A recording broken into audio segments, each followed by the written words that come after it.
a very good afternoon to all our viewers and welcome to a new edition of The World Today, where we bring you all the latest news from the websites all around the world. I'm very delighted to be joined this afternoon by my guest in the studio, Mr. Gamal Hassan, the Deputy Editor of Al-Ahram Weekly. A very good afternoon to you, sir. Pleasure to be here again. Thank you very much for joining us. Mr. Gamal, let's start straight away with Al-Ahram Online, and the headline reads, Sisi to participate in African Summit in Addis Ababa. Ethiopia has repeatedly said that Egypt, a downstream country, will not be negatively affected by the under-construction dam. Both countries, along with Sudan, which is also downstream from the dam, have agreed to commission a new report on the effects of the dam by yet to be selected international consultancy, and it reads, President Abdel Fattah al-Sisi will take part in the 24th African Union Summit in Addis Ababa this week. He will lead the Egyptian delegation at the summit, which starts next Friday. The theme of this year's summit is the Year of Women Empowerment and Development towards Africa's agenda. Egypt's Prime Minister Sameh Shoukry arrived in Addis Ababa on Monday for the preliminary meetings with his counterparts from around Africa. It is expected that Sisi will hold meetings with African leaders, including the Ethiopian Prime Minister. How do you think Egypt's participation in this African Union Summit will be important regarding the issue of Egypt being a Nile Basin country? But first of all, I think that it is a very courageous and very brave decision from President al-Sisi to visit Ethiopia. We know that former President Hosni Mubarak would send just a delegation. Visited Ethiopia in 1995, and he faced an assassination attempt on his life. So, and after this, he declined to visit Ethiopia and all of Africa in general. So now it is a very courageous decision for President al-Sisi to visit Ethiopia. Also, given the fact that Islamists, terrorists are there in some countries neighboring Ethiopia, in Somalia, and this could infiltrate and of course, we don't want anything bad to happen, but this is it's a security possibility. Yeah, security possibility, but it's a very brave decision for President al-Sisi to visit in spite of all of these considerations. Also, we should also point to the fact that the relations between Egypt and Ethiopia have greatly improved over the last year, or since President al-Sisi came to power, because we know that these relations have worsened very much when former Islamist President Mohamed Morsi was in office. He threatened to launch an armed attack against Ethiopia while he was in office if she chose to continue building its Renaissance dam over the Nile.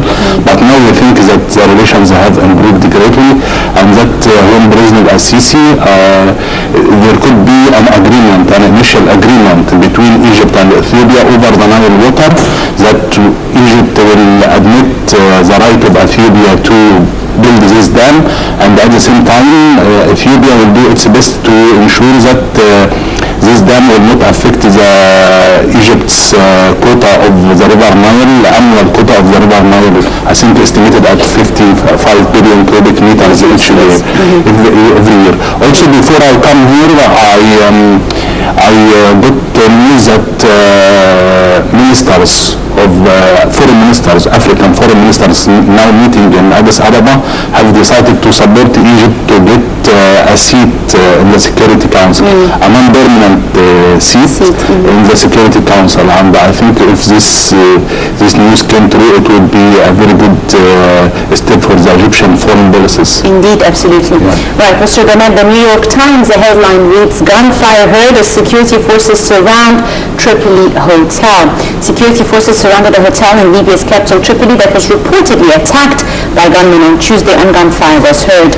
According to security sources at the scene, 4 armed men had detonated a car bomb in front of the Corinthia Hotel, which is popular with foreigners, killing a guard before rushing into the hotel. Meanwhile, fighters of the Daesh group in Libya have claimed an attack on Tripoli's luxurious hotel, and this seems to be an escalating stance from the Daesh militants, especially now that they're storming hotels, targeting places where foreigners or tourists or as far as we know, there are negotiations underway in Geneva right now between the Libyan factions and the Libyan government to reach a kind of settlement. But we see that Libya has become a hotbed for terrorist Islamist organizations, and the country is almost in a state of civil war. So when we hear news such like this one, it is not strange for us that now there is a kind of escalation, as you said, storming hotels, kidnapping people, just like kidnapping Egyptian citizens working in Libya in particular. So this is a new bad development for the Libyan crisis, and we hope that the negotiations in Geneva will reach a settlement among all the factions to save the country from total chaos. Absolutely. The Washington Post, the headline reads, Moscow hosts Syria talks, little hope of breakthrough. Syrian opposition figures met in Moscow as part of a new Russia-coordinated bid to wind down the war in Syria, but few held out any hope of a breakthrough. Several prominent opposition figures refused to join the four-day talks, and Syrian President al-Assad also caused doubt on the Moscow initiative bearing any fruit. Nevertheless, members of his government were expected to join the closed-door talks later in the week. I think this story is a little bit not biased or not objective. We know that Russia is supporting the Assad regime, the Bashar al-Assad regime, and the United States wanted this regime to be out of power. But we know that Russia wants to send a message to all Syrian political factions that unseating or ousting Bashar al-Assad from office is almost very difficult and will not be accepted by regional powers like Iran, like Russia, and others. So the best solution is to reach a settlement among all factions. So the American media and American officials do not want to see Russia playing a greater role in the Syrian crisis. So this is why I describe this story as biased and not objective. Anyhow, also, if Syrian opposition figures will listen to me, please try to reach a settlement with the Bashar al-Assad regime to save your country from Islamists. We should agree on one point right now, that the priority should be given to getting rid from Islamist terrorists who occupied almost 2/3 of the area of Syria, and they have been able to even occupy a large part of the north of Iran. So now the greatest priority for all political factions in Syria is to try to find the common ground with Bashar al-Assad regime to save country first from this Islamist terrorism, and then try to find an overall settlement for the Syrian crisis as a whole.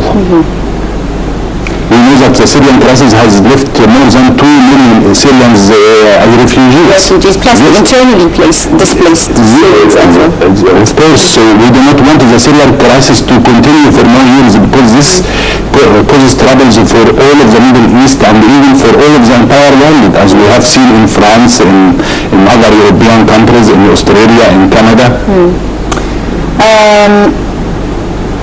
You are right to a certain degree that the Washington Post reports in such a manner, because at the end of the day, what's the point of the talks if they're doomed to failure to start off with? But there is hope that the meeting could succeed in restarting the UN-mediated talks, restart some sort of compromise from the two sides. Yes, I think the Syrian regime also should try to reach a solution with the various political factions in Syria to give them a kind of power during a transitional period of time, and that these forces will participate in as part of the ruling elite there, and there will be new elections, new parliament, and they will share power in the future, not to be monopolized just by the Bashar al-Assad regime.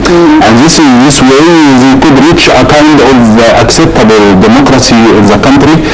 But the biggest priority now, as I said, is standing up to the Islamist terrorists. Indeed.